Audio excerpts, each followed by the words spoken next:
One of the most common questions I'm asked is how long will it take to get my first deal? And really, it's an impossible question to answer. I have no idea how long it's gonna take you to get your first deal. What I do know is that it took me over a year of learning and searching before ever buying my first home. And I wanna tell you all about my mistakes so that it doesn't take you as long as it took me. I wanna put you on the right path so you can get your first deal as fast as humanly possible. If you're new to the channel, my name's Justin Yaron. I'm a real estate investor and entrepreneur here in Las Vegas. I've made hundreds of videos teaching people about real estate, money, and self-development. And the goal of this channel is to help you grow your money and mindset.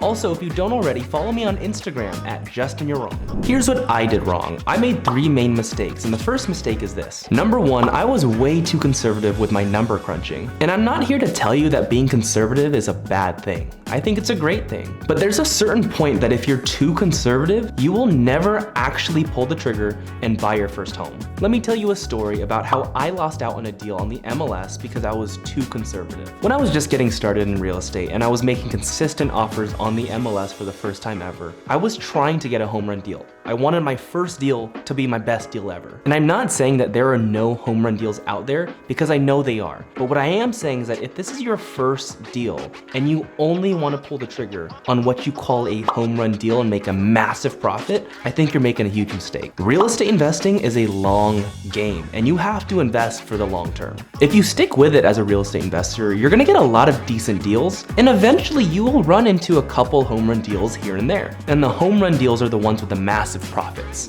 When I was just getting started and when I was making consistent offers on the MLS, I was again searching for that home run deal, and because of that, none of the deals or the offers really worked out. I was offering so far below the asking prices, and there's nothing wrong with that because even today I offer way below the asking price. But I'm saying I was offering way too low below the asking price because I wanted to make a killing on every single home out there. And in my opinion, that was a huge mistake because I know I passed up on a lot of great deals because I was searching for the home run deal. And all this did was delay my first home purchase. So maybe I could have bought a home in the first 3 months or so of searching for homes and offering on the MLS, but I didn't buy my first deal until maybe 6 months after making consistent offers on the MLS. And I only did so once I changed my criteria and I wasn't so strict on getting a home run deal. I just wanted a decent deal. Anytime I made an offer, I was always sure to follow up with that agent, maybe a month later just to check in on my offer. And I would just do that for months until that home either got sold to someone else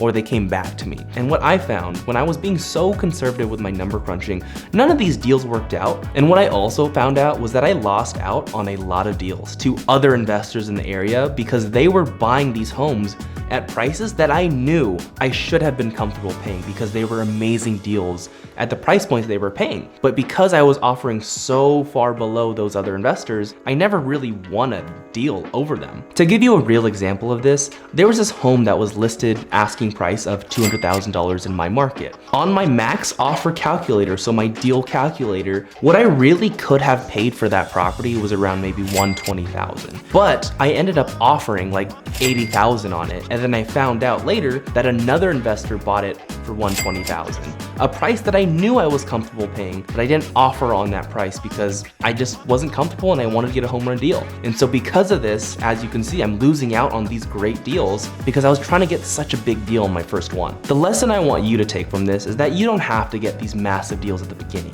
Just focus on finding good deals. Good deals that, in your opinion, based on the numbers that you crunch and all the research you've done, that they're deals that you're probably gonna make money on. It doesn't have to be you making 100 grand or 500 grand on every single deal, but just deals where you can make some money on it. Because in all honesty, your first deal isn't even about how much money you make. What it's really about is how much you learn from it and to bring you the momentum to get your next few deals. That is the sole purpose of the first deal. If you make a lot of money on your first deal, awesome. If you make $1,000, great.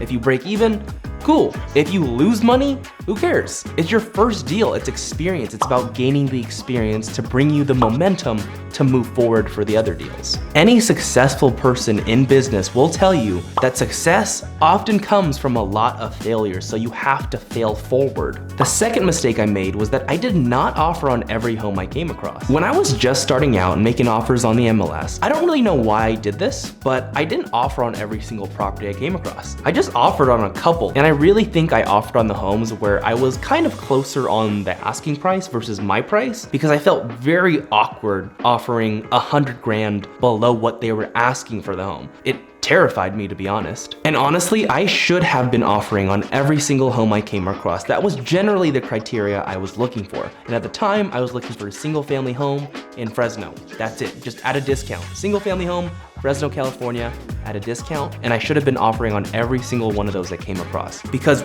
really, every single property out there has a number where it makes sense for me to buy it at. And I don't even care if that number is negative. In some scenarios, you will literally have to pay me to buy a house. Like sometimes I don't even want to buy a house. I don't even want to take it for free because I know I'll lose money on it. And so some houses, you literally have a negative number that you want to pay. And whatever that number is for you, you can offer that number. Who cares if it's $100,000 below asking price? Just offer the number. Find out what purchase price makes sense to you and then offer it. Now, if you're watching this and you hear me say that you can offer $100,000 below asking price, don't let that scare you, because I remember exactly how I felt when I was just starting out. I had a lot of fear and there was not a lot of confidence I had going into it because I hadn't done it before. I want you to know that it's okay to be fearful, but it's not okay to not take action because of that fear. Take action and make those offers however low they need to be in order for you to see that you're gonna make a profit on the home. And just remember that you miss 100% of the shots that you don't take. Take your shot,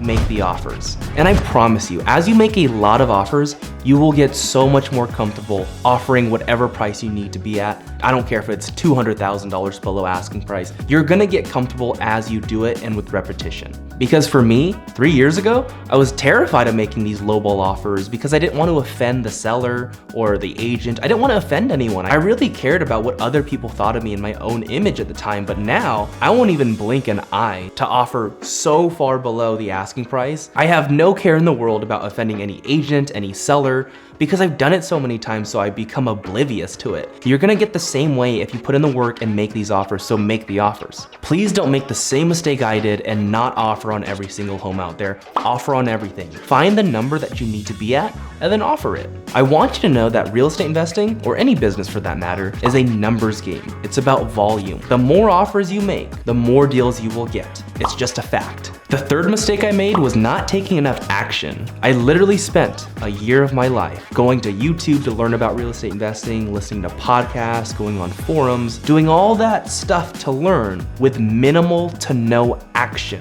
And looking back now, in my opinion, I feel as if I wasted that year of my life. Because as I was learning, I was not applying the things that I was learning to really learn the stuff. Because in my opinion, you never learn anything until you apply it and then it solidifies in your mind. When I was just getting started as a real estate investor, I listened to podcasts every single day to get comfortable with the idea of real estate investing. And I had my headphones in my ear pretty much at all times, during classes, during work, during car rides, during workouts.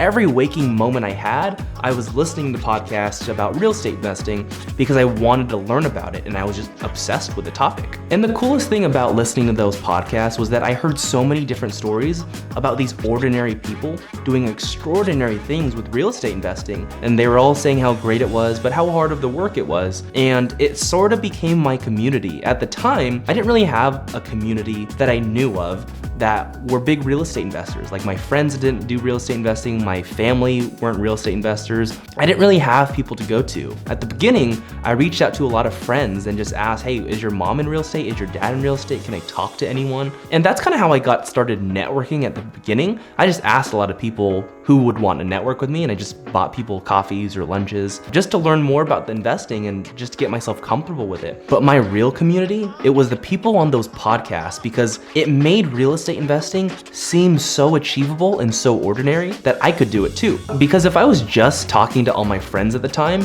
and keep in mind at the time when I was buying my first deal, I was in college, I was a senior in college, and just talking to them, they weren't real estate investors. That wasn't my community. So anytime I mentioned something like buying my first home, I was 21 at the time, a lot of them were very proud of me, but at the same time, they had no idea how to help or how to support me or give advice in those areas. And I needed to form my own community. And for me, it was surrounding myself with like-minded people through a podcast. And as sad as that sounds, the people on the podcast became my friends. it normalized buying homes. I want you to remember this quote. The quote is, "You are the average of the 5 people you spend the most time with." So all the different podcast episodes and the people on the episodes that I listened to, those became my closest 5 people. I really kind of isolated myself because I was obsessed with this and I wanted to learn real estate investing. And knowing what I know now, I'm not saying that you should take that exact same approach. I think there are better ways. I think you should find people that you can actually communicate with directly so you can bounce ideas off of them and they can help you as you grow, as you take action. But that's the route I went, and it worked for me. I just wanted to be like the people on the podcast. I wanted to do what they were doing. And after about a year of learning from podcasts, researching online, YouTube, all these different things, that's when I started to take a little bit more action and started to consistently analyze deals. Those were the first real action steps that I took. And when I say real action steps, I'm talking about the activities that will move my business forward and get me closer to my goals of buying more homes. Because I was actually analyzing deals and I was actually making offers. Pretty much everything else I was doing at the time, I could have completely ignored, and I probably should have ignored. I should have just been focused on analyzing deals and making offers, but I wasn't. I think my first real action step that I took after that year of learning was that I posted somewhere on social media saying, "Hey, I'm looking for a realtor who has one. I'm trying to buy a home this year." And then one realtor reached out to me. He took me out to coffee and we sat down, we chatted. He walked me through the home buying process, so I just got familiar with how it worked because I had no idea at the time. After that conversation I had with the realtor, he set me up with a good lender to speak to make sure that I was pre-approved and I can afford a home, which I could. And then that realtor set me up with these daily emails that would send me properties every single day so that I could analyze. And so all the properties that he sent me, I would crunch the numbers on them, find the number, and then make the offer. And at the time, I was really only offering 1 home a day. Because keep in mind, I still had a lot going on at the time. I was working 2 jobs. I was also a personal trainer on the side, so that's like 3 jobs.